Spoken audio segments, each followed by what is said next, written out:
तनख्वाहें न मिलने से परेशान दिल्ली वक्फ बोर्ड के मुलाजमीन आज से हड़ताल पर रहेंगे और वक्फ बोर्ड के दफ्तर के बाहर एहतजाज करेंगे। तकरीबन 150 स्टाफ को गुज़िश्ता 9 माह से तनख्वाह नहीं मिली है। साथ ही वक्फ बोर्ड के मातहत आने वाले इमाम और मुअज्जिन भी कई माह से बोर्ड की जानिब से दिए जाने वाले एजाजिया से महरूम हैं। दिल्ली वक्फ बोर्ड में कई माह से चेयरमैन भी नहीं है, जिसकी वजह से हालात दिन ब दिन खराब होते जा रहे हैं। हमारे नुमाइंदे खुर्रम शहजाद इस खबर पर मजीद अपडेट के साथ जुड़ रहे हैं। खुर्रम शहजाद, बार बार इनके मुतालबात नहीं मानने के बाद ये आज से एहतजाज शुरू कर रहे हैं। क्या इनका एहतजाज इस वक्त शुरू हो चुका?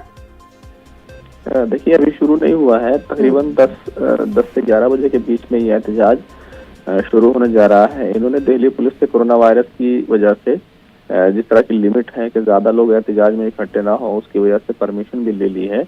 हालांकि परमिशन पिछली बार भी ले ली गई थी, लेकिन दिल्ली वक्फ बोर्ड का अरकान ने कहा था कि 1 हफ्ते के अंदर आपका जो मुशाहरा है, जो तनख्वाह है, उसको उस मसले को हम हल कर देंगे।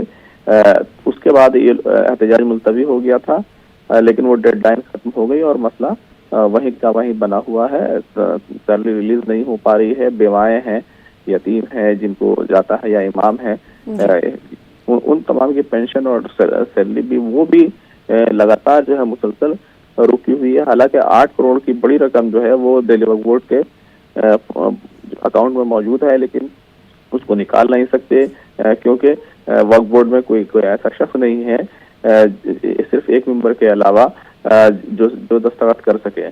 कम से कम 2 अफराद का दस्तखत करना जरूरी है। चेयरमैन नहीं है, वो दस्तखत कर सकते हैं, और सीईओ बैंक से अपनी मंजूरी नहीं करा पाए हैं, जिसकी वजह से मसला बना हुआ है। जी, बहुत शुक्रिया हमारे साथ जुड़ने के लिए, सवाल से तफसीलात देने के लिए। तो 10 बजे का वक्त दिया गया है। ये तमाम मुलाजमीन वक्फ बोर्ड के बाहर जाकर धरना देंगे।